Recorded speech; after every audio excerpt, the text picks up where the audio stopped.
Hay que perdonar para poder seguir. Recuerde que tenemos solo un viaje de ida.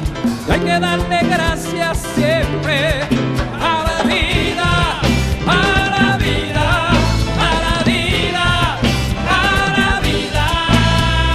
1, 2, 3.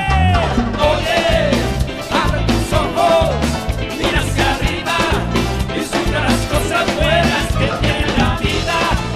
Abre tus ojos, mira hacia arriba, disfruta las cosas buenas que tiene la vida.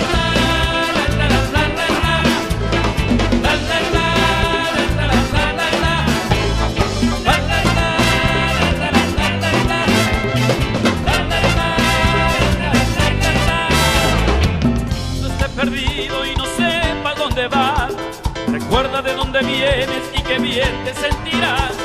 Siempre que llueve escapas son consejos de mamá, que con la bendición de tus ancestros llegará. Oh,